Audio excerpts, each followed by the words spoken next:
All right, I just want to talk today a little bit about screen scraping and doing fun stuff with Python. There is this COVID dashboard on the UW's site. They changed it from last year so that now it only has positive test results, which is by number, and then total tests. And they're separated by students versus employees, but there's no way to see what the percentage of positive tests to total tests is. You can kind of eyeball it and look at a day and then look at a day and do the division. But I wanted to see a chart with the 7-day rolling average and stuff. So screen scraping with Python, you got a couple different options, but one of the really powerful things is this tool called HTML requests. Requests is a tool to grab things over HTTP, and HTML requests wraps it with a whole bunch of handy things for working with HTML. So if I go and right click and say inspect, I get to see this kind of slightly confusing window. If you haven't used this before, you can click this little, both Chrome and Firefox have this little button that in the upper left that has a cursor in it. If you click that, you can then select things on the page and it will select them back in your inspector. So I've selected this chart and it has div class SVG bar chart vaccination chart X as that HTML. So let's go back into Python and I'm going to try and download this HTML and find this chart. So I've got, hopefully this, let's make this text a little bit bigger. Yeah. So I'm going to reset my kernel because I forgot to do that before starting. But up at the top here, I've got a little bit of required stuff. This is the useful bit from requests HTML, and then I've just got some boilerplate stuff that makes my plots nice and big. So to use the HTML session, it's actually pretty easy. You just say, make a new one, and then tell the session to get something. So here I'm just taking the URL of that website I was just at, and then I'm gonna save that into R. Now the question is, what's in R? I can go in and be like, R, what are you? It's HTML response. I can go in and look in more detail in the docs if I wanted to, but it tells me, oh, it's got an intelligent HTML property. And what that lets me do is stuff like r.html, and then I can use a find using a CSS selector and just say, give me the first one that matches a given CSS selection. So if I go back to my developer tools, you'll see that the class is SVG bar chart. So a CSS selector would be .svg bar chart. That's just kind of a thing you learn as you do CSS.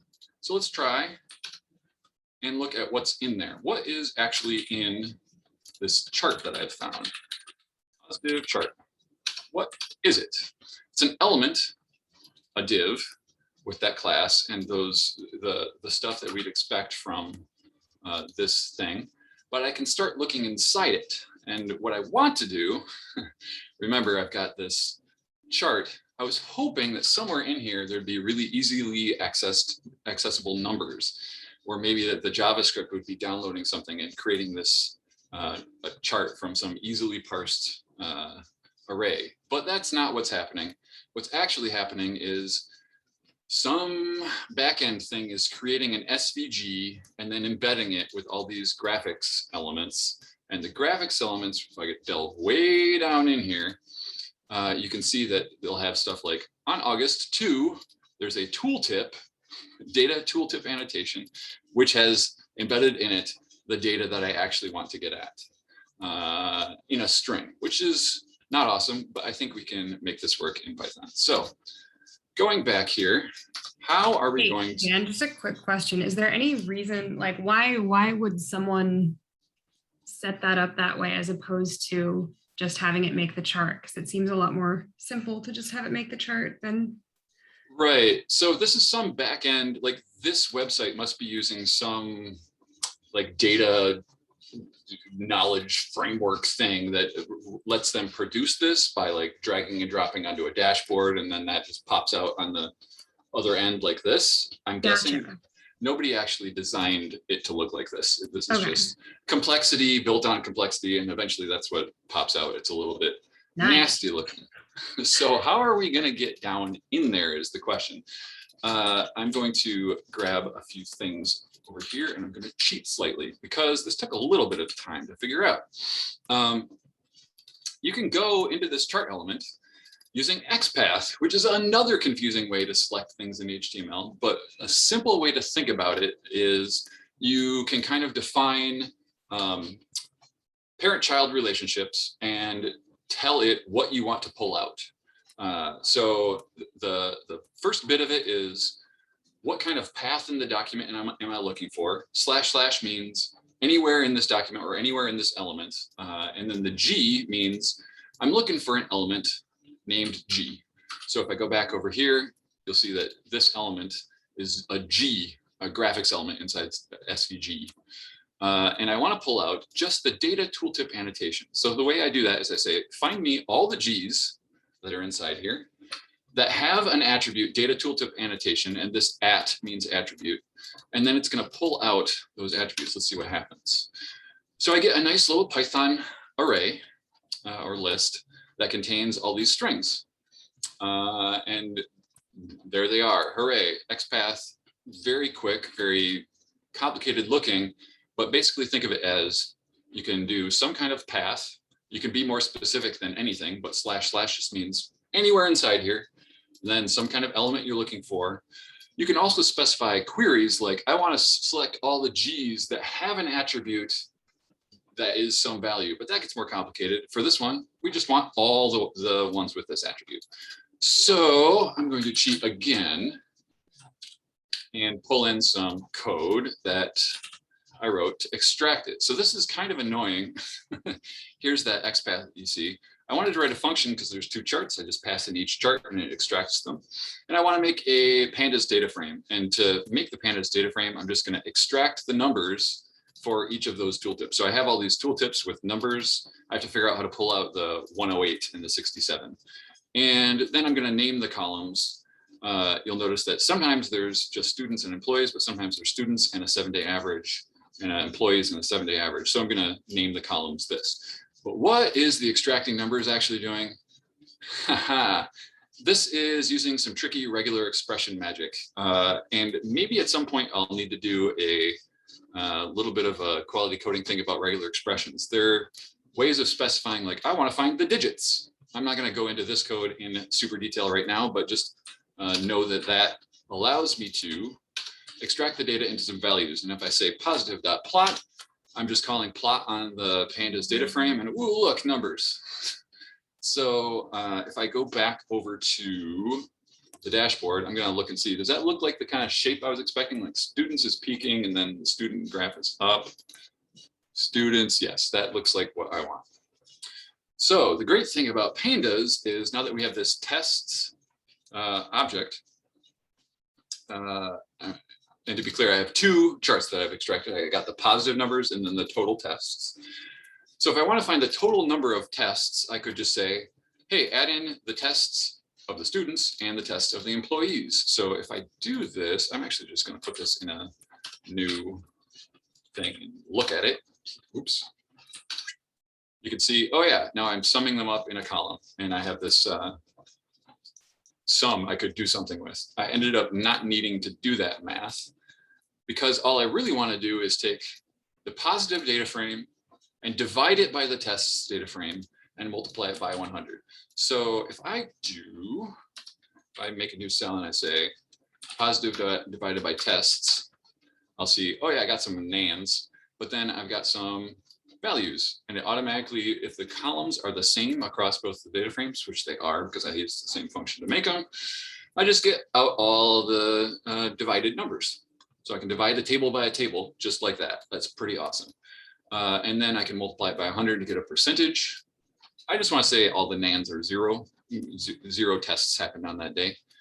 And then I'm just going to keep the students and employees columns because I don't trust their 7-day averages. I'm going to just recalculate them. So if I run this, I now have this thing called, I'm calling it PP. It's like the positive percentage. Here we are. Here's the positive percentages. So now you can see a little bit better that, oh yeah, the positive percentage is somewhere between 0 and 5. It peaked for the students fairly recently. This still isn't super great though. So let's think about what we could do with plotting.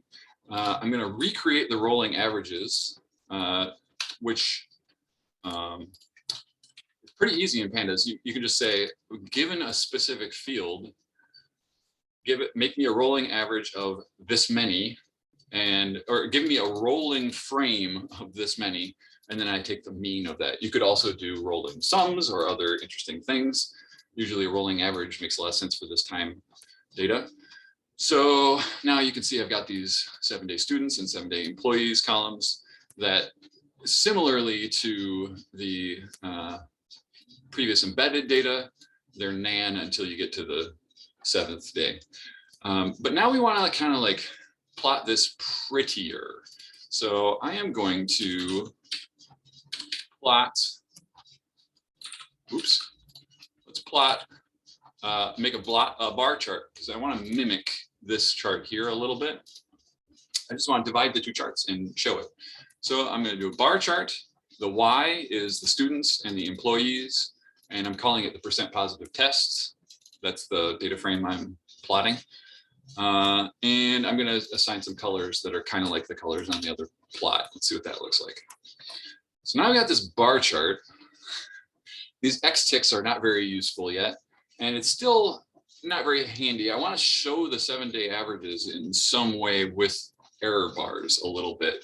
So what I'm really trying to do is take the, like we know the total number of tests for the employees or the students. So I just want to take that number and divide it by divide something by it, so that I get like a proportion that is small when the number of tests is big, so that my confidence is bigger. And then I can have like an error bar looking fill on the plot.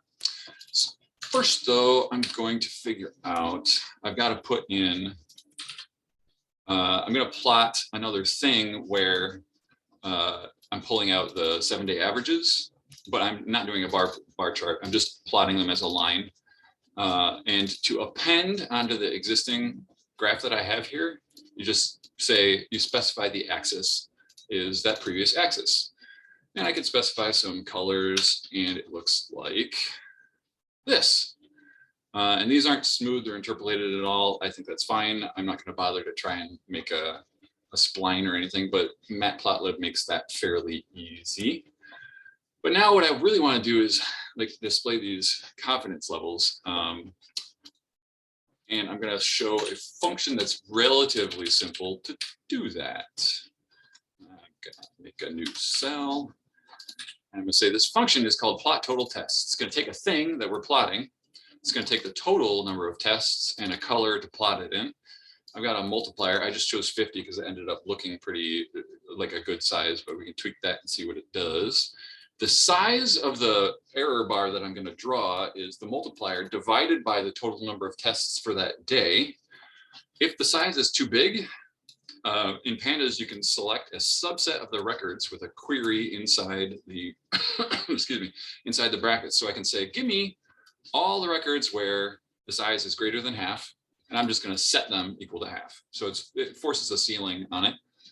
And then the low part of the bar, we're plotting something. So this is tracking exactly with the existing line.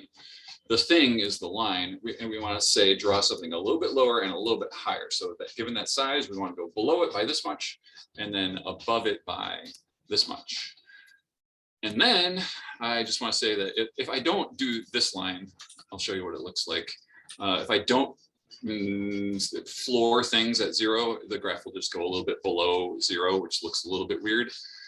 And then I want to fill between around a line. The X value is going to be, again, these ticks aren't very helpful. They're just an index from 0 to however many days are on the original charts. But that's the X. The X is the index of the tests. And then I want to fill between those low numbers that I calculated and the high numbers at some color with some kind of alpha value of opacity. And importantly, you can always, when you're saying matplotlib, plot me something, you can choose the Z order, which is the stacking order, whether it goes behind or above things. So a Z order of 2, by default, Z order is 1 on things. And if I don't set this, fills go below bar and line elements, and it looks really weird. So Z order 2 makes that look a little bit better. And now I'm going to call this function a few times. I'm going to say plot the total tests for the 7-day rolling average of students based on the student totals, and then plot the 7-day employees for the employee totals with slightly different colors. Let's see what that looks like. Oh, to be clear, now I need to combine them in the same graph, so I'm going to have to move them up to a cell. But that's kind of what we want, except you see how it goes below 0. So I'm going to turn that line back on. There we go. There's some shaded error bar looking things, and we can kind of see that, oh, here's a week where a lot of tests were being done on students, so we have some confidence about what the positive test rate is. I'm going to go paste this back up here. Let's combine the two graphs. So here we have hello to somebody. Hey, John. Here we have the two graphs combined. And I think the only things I really want to do now are tweak these bottom ticks are not very useful because on the original graph, they have these nice dates. It turns out that if I try to, let me inspect those. If I go and find one of these dates in the inspector, you'll see that it's really hard to get them out because they're inside these tick classes, inside some text element, and they don't really specify the order, and they're between all these other graphic elements that do translation. I was confused when I tried to pull out text, so I gave up. Our graph is not going to include the dates, but that's fine. We could just look at the original graph for the dates. But I just want to turn off these 0, 1, 2 useless things. So to do that, I'm just going to say set x ticks, pass an empty list. Let's see what that looks like. Boop-a-doop. Now we don't have the axis at the bottom. Then I want to set the legend and just say, instead of the defaults, which are the names of the pandas columns, I'm going to supply a list that makes it look a little bit prettier. So let's see what that looks like. Yeah, now it's totally pretty. The one remaining thing you might want to do with that axis value is you might want to tell Matplotlib, hey, save that to the local drive at really high dots per inch. And so to do that, you can just say, get me the figure that you are a part of, which is this whole graph. And then I can say save fig, which will save it to the directory that this notebook's in. So let me delete this old partway chart. Now we've got our percent positive tests. I'm going to zoom out a little bit. There we go. And now we can see we've got the positive test results. We've got the total tests by day. And now we've got our percent positive test rate in the bars with the rolling averages, the lines, and the lines are kind of squiggly. They're narrower where we're more confident because there were more tests, and less confident where there weren't any, like say on the weekends. You can see that there's clearly like a weekend gap happening. But you can also tell that we're less confident about employees because there's just less employees being tested. All right, I'm going to stop sharing my screen. And does anybody have any questions about my weird plotting of screen scraping? I'm going to stop the recording too, if I can figure it out.